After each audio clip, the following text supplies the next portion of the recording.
Muy buenas tardes, compañeros docentes.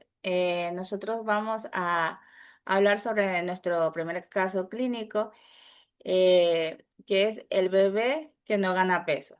El bebé que no gana peso es un tema fundamental para los padres y los profesionales de la salud cuando un bebé no aumenta de peso de forma adecuada o presenta un retraso en el crecimiento, también conocido como retraso estaturo ponderal o fallo del medro, es crucial identificar las causas para garantizar un desarrollo saludable. Es importante recordar que esta información es solo una guía general. Si su bebé no está ganando peso, la primera y la más importante acción es consultar a su pediatra o a un especialista en lactancia que se aplica para una evaluación completa o un plan de manejo personalizado. Muy buenas tardes, docente. Nosotros somos el grupo número 3, estamos conformados por Jaramillo González Víctor Manuel, Priscila Cristina Lino López, Guale Villa Aurora Jacqueline, Orla Mendieta Ivonne Paola, Kirumbay Domínguez Ellen. Al siguiente diapositiva, compañero. Tenemos una descripción del caso clínico. El bebé de 2 meses con sospecha de hipotiroidismo, edad 2 meses, motivo de consulta, preocupación porque no ha ganado peso desde el nacimiento.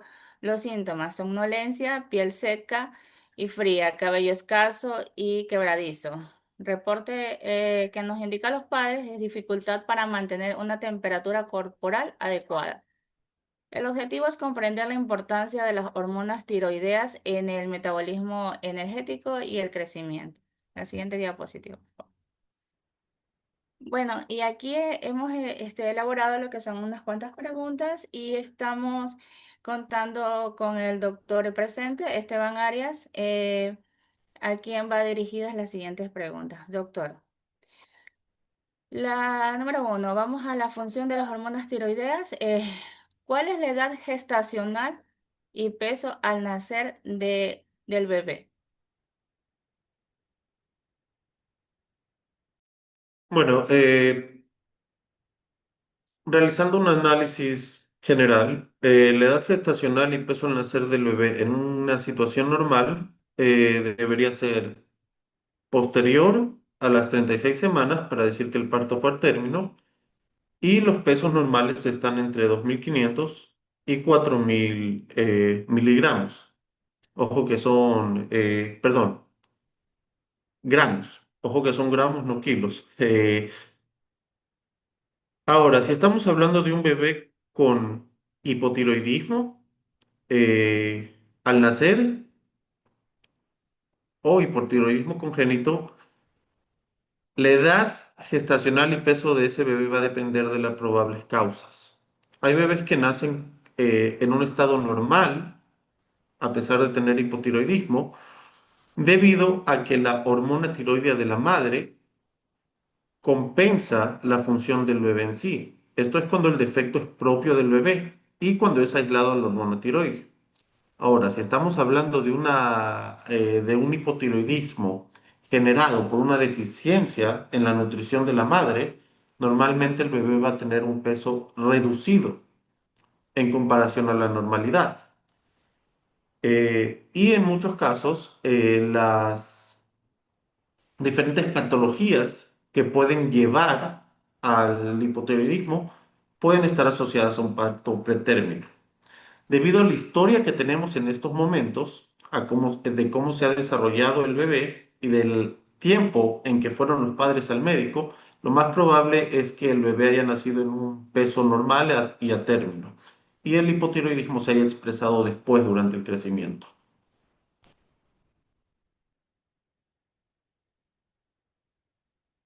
Ok, muchísimas gracias por su respuesta. Vamos a la siguiente pregunta. Dos, deficiencia y bajo peso. ¿Cómo ha sido la ganancia de peso desde el nacimiento hasta la fecha actual? O sea, ¿cómo un bebé, se puede decir en el proceso puede ganar peso desde el nacimiento hasta los meses que tiene? Ok, la ganancia de peso en un neonato, en especial en los primeros meses, es bastante acelerada. ¿ok? La normalidad de esa ganancia no está dada, digamos, por números estrictos, sino por curvas poblacionales de ganancia de peso. La ganancia de un bebé debería estar siempre en aumento. General alarma si la ganancia se mantiene estática en un solo punto dentro de los primeros meses, y no debería suceder que el bebé pierda peso pasado los primeros días del parto. Al inicio, el neonato pierde un poco de peso porque se da una pérdida, digamos, de agua, de edema, de ciertas condiciones que el bebé tiene al momento del nacer y que debe perder en el proceso de transición del útero materno hacia el medio ambiente. Sin embargo, esta pérdida inicial no debe pasar de los primeros días o la primera semana. Después tenemos una ganancia continua.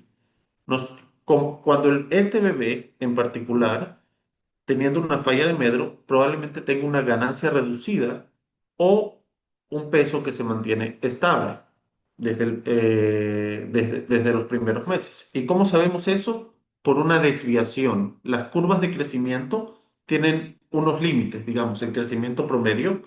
La primera desviación estándar, que es a partir de eso podríamos hablar de un crecimiento reducido, y la segunda desviación estándar, que ya estamos hablando de una anormalidad severa.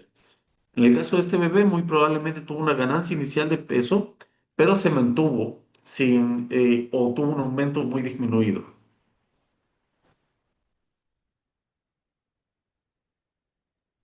Ok, doctor. Entonces vamos a mi tercera y última pregunta de mi parte. Tercera, hablemos sobre los síntomas adicionales. ¿Qué tipo de alimentación recibe actualmente el bebé en lactancia materna exclusiva? Fórmula alimentación mixta. O sea, se puede hablar que, digamos, o un tipo de exactamente de alimentación que debería seguir el bebé como para poderlo ayudar a subir peso.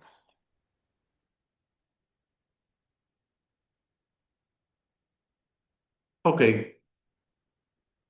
en caso de bebés con dificultad en subida de peso, dependiendo de la causa, la alimentación va a tener una influencia o no. Eh, Hay muchas veces que una falla de ganancia de peso se da, digamos, por un defecto en la producción de leche a nivel materno, malas técnicas de lactancia o incluso una deficiencia hormonal propia de la madre que no le permite la generación de leche. Eh, Estos casos, en los casos, digamos, de una mala técnica de lactancia, normalmente con la educación basta para asegurar una alimentación completa con la lactancia materna natural y que se sobrepongan los cambios que se están generando. Ahora, si la madre no produce suficiente leche, ahí es donde entramos en una alimentación mixta. Normalmente se trata de asegurar siempre la lactancia materna natural durante los primeros 6 meses, realmente hasta el primer año es lo ideal, debido a que alimentar con fórmula a veces se relaciona a aumentos de pesos, diabetes y otros trastornos nutricionales mucho después en la vida. Son cosas que no vamos a ver normalmente en esta primera etapa de la infancia, sino que vamos a ver posteriormente. Son riesgos. Sin embargo, en un bebé en que vemos que la lactancia materna es insuficiente, podemos suplementar con fórmula en una lactancia mixta. Normalmente una dieta exclusiva en fórmula solo se da en dos situaciones. VIH,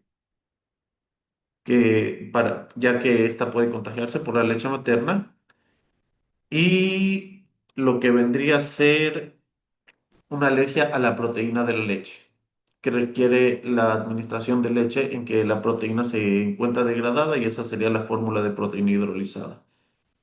En el caso de que sea por hipotiroidismo, lo más recomendable sería buscar corregir la enfermedad del bebé y mantener la lactancia materna natural. Sin embargo, en ese proceso se puede dar una lactancia materna mixta.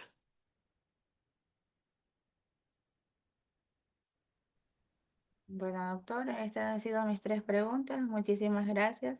Eh, a continuación, mis compañeros.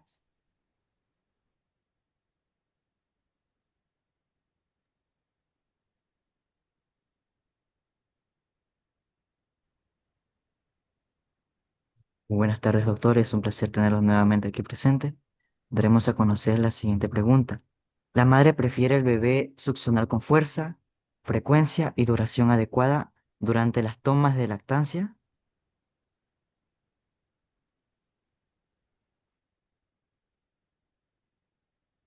Normalmente, dependiendo de la causa de una falla de medro, nosotros vamos a tener causas anatómicas, causas metabólicas y digamos causas fisiológicas. Si un bebé refiriera dificultades en la succión y en la frecuencia, en la duración, en la fuerza, nos estaríamos inclinando probablemente a causas neurofisiológicas, defectos neuromusculares que no permitan la succión o defectos anatómicos que no permitan la succión, como es el paladar hendido, labio hendido. Si estamos hablando de causas metabólicas, es menos común un defecto, digamos, en la fuerza de succión, a menos que se presente somnolencia excesiva, lo que vuelva a disminuir la frecuencia de la lactancia o que hay una disminución en lo que es el tono muscular.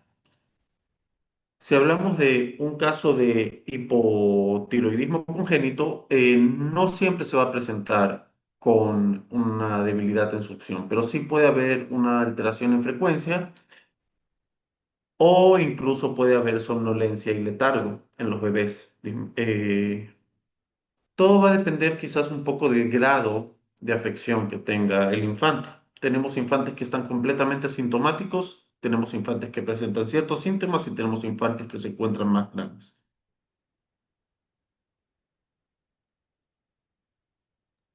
Listo. La siguiente pregunta sería, ¿hay antecedentes personales o familiares de enfermedades metabólicos, gastrointestinales o genéticos?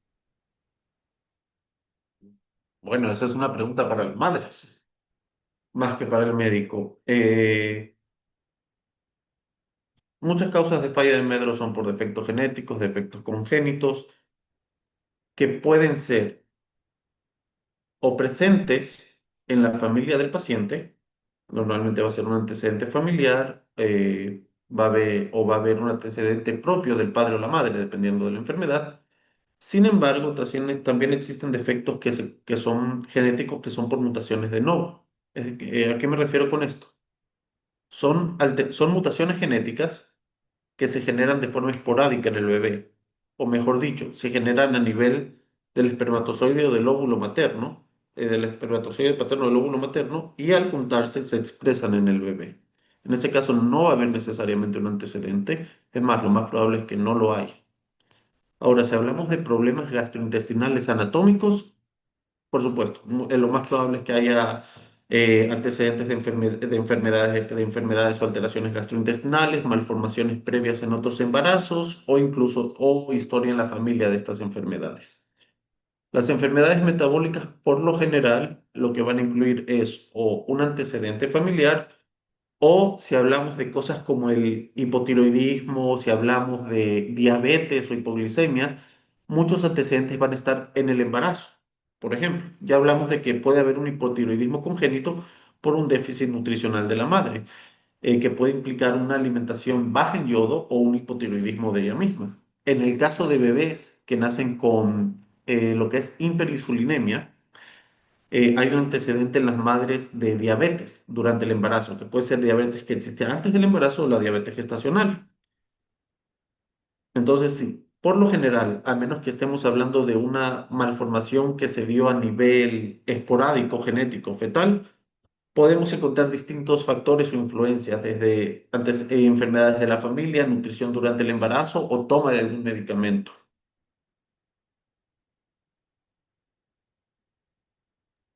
Listo, doc. Gracias. Siguiente compañera, por favor. Buenas tardes. Mi pregunta sería si el bebé presenta síntomas asociados como vómitos, diarrea, irritabilidad, sudoración excesiva o fatiga al alimentarse, ¿qué sucedería ahí? Mm, es un poco complicado. Normalmente, cuando se presentan ese tipo de síntomas, estamos hablando principalmente de, digamos, cuando presentamos sudoración excesiva, cuando presentamos fatiga o cuando presentamos vómitos, estamos hablando usualmente de defectos o malformaciones anatómicas. Una fatiga al amamantarse, un cambio de coloración en la piel o incluso un ahogo podría estar relacionado a defectos tanto del sistema cardíaco como del sistema pulmonar, mientras que el vómito suele relacionarse a defectos del tubo digestivo. Lo más común serían atresias, estrechamientos a nivel del píloro o a nivel del esófago, que causan un vómito en proyectil. Las diarreas es un poco más complicado. Quizás en una diarrea deberíamos estar pensando más en una infección. También puede existir infecciones congénitas o puede ser infecciones instauradas tempranamente que no ha permitido la alimentación adecuada del bebé. Y en cuanto a la irritabilidad en un bebé es con cualquier enfermedad que no lo haga dormirse, realmente. Hay muchos que tienen, si tiene una infección va a estar irritable, si tiene un defecto anatómico que cause dolor o si tiene cólicos, va a estar irritable. Un bebé irritable es un signo quizás muy poco específico.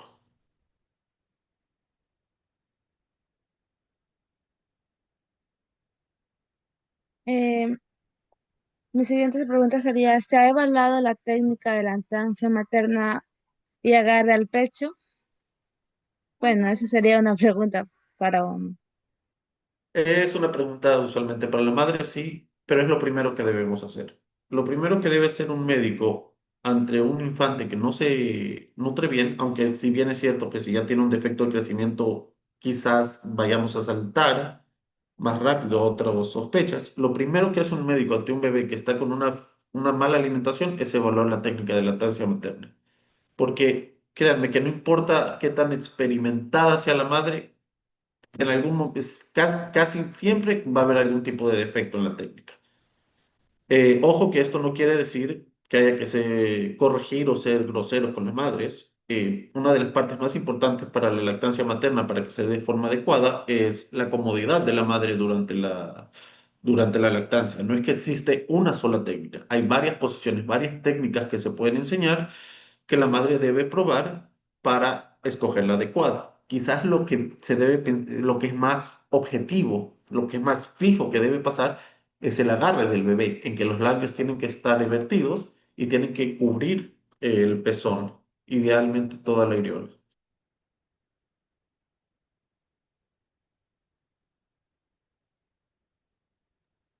Gracias, mi siguiente compañera.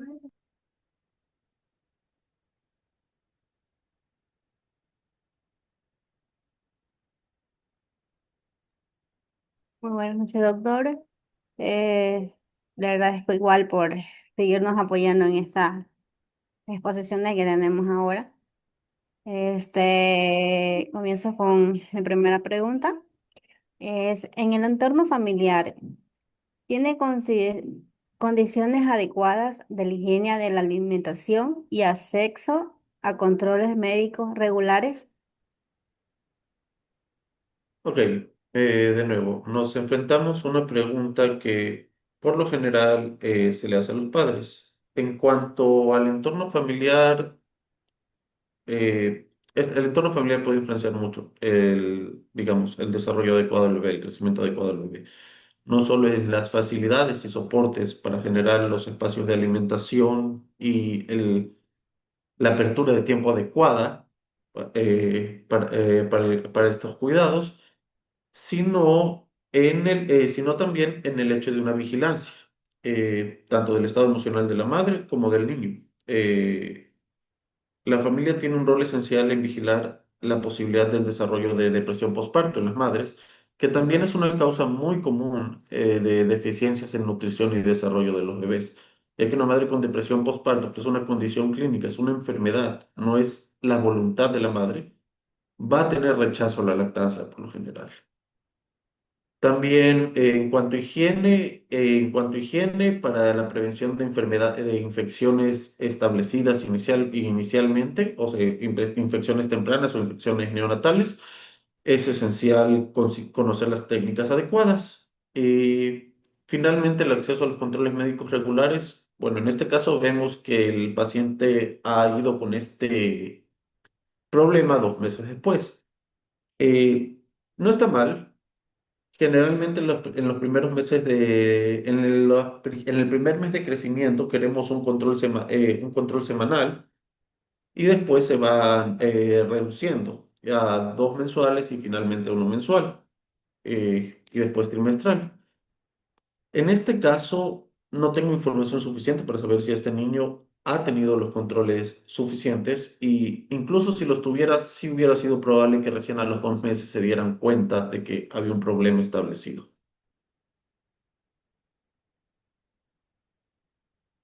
Ya. Aquí le voy a hacer como una pregunta, por ahí más o menos no. Dice, ¿cómo podemos descartar causas orgánicas o como absorción de infecciones crónicas, cardiopática o problemas endrónicos? En, Endrónicos, sí. Endocrinos. Endó- Endrónicos. Ya. Bueno, la primera herramienta y quizás la más importante es la historia clínica. Pues una historia clínica y un examen físico adecuado. Como les dije, cuando tenemos cardiopatías, es muy usual ver que los bebés se ponen cianóticos, se ponen azules mientras toman la lactancia. Es muy usual encontrar ruidos que no deberían estar ahí al momento de auscultar el corazón, encontrar soplos que si bien es cierto que en neonatos hay algunos soplos que son normales, muchos otros podrían darnos la idea de un defecto. Y sobre todo lo más importante es el control al momento del nacimiento. Es raro que una cardiopatía que tenga importancia clínica se pase de alto en esa instancia. Siempre puede pasar. O puede ser que no haya sido una cardiopatía congénita, sino que haya habido una infección, que haya habido algún problema, aunque es muy raro que esa sea la situación a esta edad. Lo más común va a ser algo congénito. Pero lo más importante es el momento del control al nacer del bebé. Un Apgar adecuado, un control de saturación de oxígeno del bebé, la vigilancia por parte del equipo de salud durante la lactancia materna en el momento de la hospitalización. Las causas como la malabsorción y otros trastornos metabólicos son usualmente detectados mediante exámenes. Por ejemplo, para lo que son trastornos metabólicos de depósito de sustancias o defectos congénitos se hacen muchas pruebas. Una de las más comunes para los trastornos metabólicos es la prueba del pie, la de la gota de sangre, que me imagino que la mayoría conoce, que se toma una gota de sangre del bebé, se la pone en diferentes áreas de una cartilla y se evalúa para los trastornos metabólicos más comunes, en este caso de nuestro país. Las malabsorciones van a dar síntomas, y más que nada van a dar aspectos característicos de las heces que nos van a llevar a la realización de exámenes de laboratorio. Y en el caso de infecciones crónicas, bueno, una historia importante es para ver que no sea neonatal, infecciones durante el embarazo de la mamá, en especial las infecciones como herpes, sarampión, que causan trastornos graves. Y otra de las formas es durante los controles continuos, tener una buena historia de las temperaturas que ha tenido el bebé y otros síntomas que puedan relacionarse. Y realizar pruebas de heces rutinariamente. Buenas tardes. Como última pregunta para este primer caso, tendríamos, ¿qué intervenciones o cambios en la alimentación se han intentado hasta ahora y qué resultados han tenido?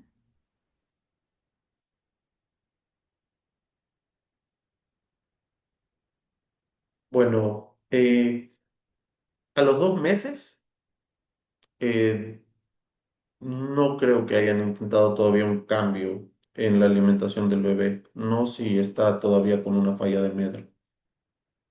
¿Qué cambios se pueden intentar? El primero, y una falla muy común, es que la alimentación debe ser a demanda.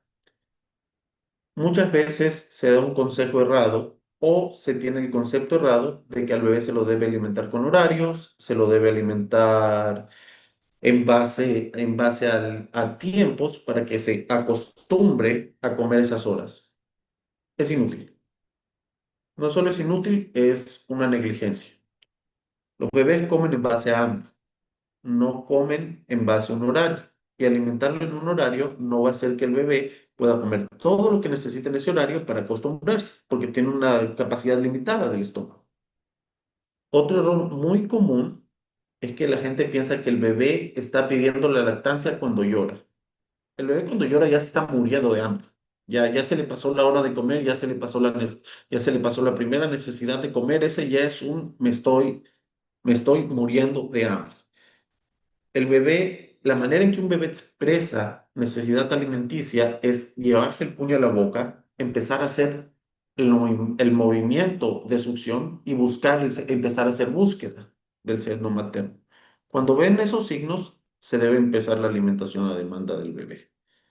En esta edad en particular, no sería recomendable iniciar la alimentación con fórmula, al menos que el pediatra lo haya indicado. Esperemos que con una alimentación adecuada y en el caso de que tenga hipotiroidismo, con una corrección de la causa de su problema, un tratamiento adecuado para su problema, el bebé logre empezar a tener una ganancia de peso.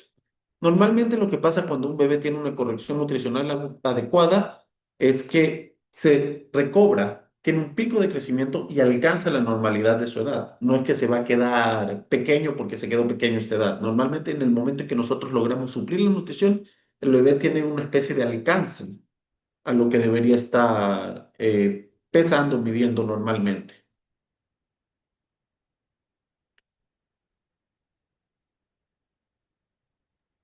Bueno, muchas gracias al doctor por su presencia. Esto sería todo por el primer caso clínico. Muchas gracias.